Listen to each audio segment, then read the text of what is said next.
तर बऱ्याच लाडक्या बहिणी विचारत आहेत की ई-के-वाय-सीची जी-आर तर आलेला आहे, ई-के-वाय-सीची प्रक्रिया सुरू झाली आहे, तर ते कुठे करायचं आहे व बऱ्याच लाडक्या बहिणींना इथे एरर येत आहे व प्रॉब्लेम येत आहे. तर त्याबद्दल आपण सविस्तर माहिती पाहणार आहोत.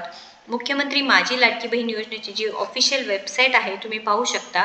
त्याच्या सेकंड नंबरला ई-के-वाय-सी ऑप्शन येत आहे. तुम्हाला दिसत आहे का स्क्रीनवरती ई-के-वाय-सी ऑप्शन येत आहे. तर इथे आधार प्रमाणीकरणासाठी इथे संमती तर इथे क्लिक करायचं आहे. क्लिक केल्यानंतर ई-के-वाय-सी मुख्यमंत्री माझी लाडकी बहीण योजना. आता इथे लाभार्थी आधार क्रमांक तुम्हाला इथे टाकावा लागणार आहे. म्हणजे ज्या लाडक्या बहिणींचे आधार कार्ड नंबर आहे ते टाकायचं आहे. ज्या लाडक्या बहिणी या योजनेचा लाभ घेत आहे किंवा ज्यांचे बंद झाले आहेत त्यांनी सुद्धा इथे टाकायचं आहे. परंतु एक एरर येत आहे, त्याबद्दल आपण सविस्तर माहिती पाहणार आहोत. आता ई-के-वाय-सीची जी लिंक आहे ते सुद्धा आपण पाहिलेलं आहे की काय आहे की गुगलवरती जाऊन मुख्यमंत्री माझी लाडकी बहीणची जी फर्स्ट वेबसाईटच्या खाली ई-के-वाय-सी आहे तिथे क्लिक केल्यानंतर आता इथे आधार क्रमांक टाकायचा आहे. तर आधार क्रमांक तुम्ही इथे टाकू शकता.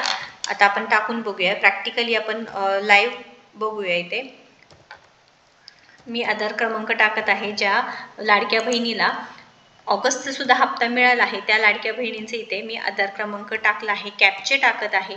तुम्ही प्रमाणीकरणासाठी संमती द्या. मी वरील प्रमाणे घोषित सत्यापित करते की मुख्यमंत्री माझी लाडकी बहीण योजना आता हे जे काही मी वरील प्रमाणे घोषित सत्यापित करते की मुख्यमंत्री माझी लाडकी बहीण योजना संबंधित पोर्टलवरील जे आधार क्रमांक आधारित प्रमाणीकरण प्रणालीसोबत स्वतःला प्रमाणित करण्यास व आधार आधारित प्रमाणीकरणानंतर माझा आधार क्रमांक OTP माहिती प्रदान करण्यास सहमती देणार हा माझी हरकत नसेल.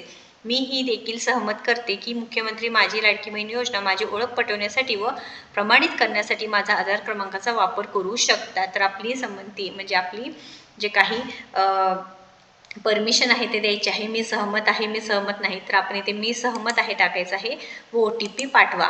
तर आता OTP पाठवा म्हटल्यानंतर एरर येत आहे. सदर आधार क्रमांक योजनेच्या पात्र यादीत समाविष्ट नाही. तर इथे आजच आता ई-के-वाय-सीची जी प्रक्रिया आहे ते सुरू झालेली आहे, त्याच्यामुळे मे बी हा एरर येत असेल. पुढे 2 ते 3 दिवसांमध्ये याच्यावर सोल्युशन सुद्धा येणार आहे.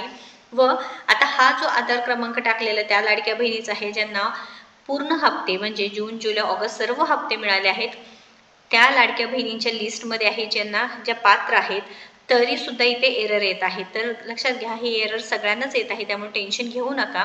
कारण सरकार याच्यावर नक्कीच काम करणार आहे व आपल्याला सर्वांना GR मध्ये जसं नमूद केलेलं आहे ई-के-वाय-सी करण्यासाठी 2 महिन्याची कालावधी देणार आहे. त्यामुळे लवकरात लवकर सर्व बहिणींनी ई-के-वाय-सी करणं बंधनकारक असणार आहे व हा एरर सुद्धा 2 दिवसात नीट होणार आहे. तर नक्कीच आपल्या चॅनलला सबस्क्राईब करून ठेवायचं आहे की जेणेकरून पहिल्यांदा तुम्हाला ही माहिती भेटेल व कुठेही चुका होणार नाही. तर महत्त्वपूर्ण माहिती असल्यामुळे नक्कीच लाडक्या बहिणींपर्यंत पोहोचवा आणि अशाच महत्त्वपूर्ण माहितीसाठी आपल्याला सबस्क्राईब करायला विसरू नका. धन्यवाद.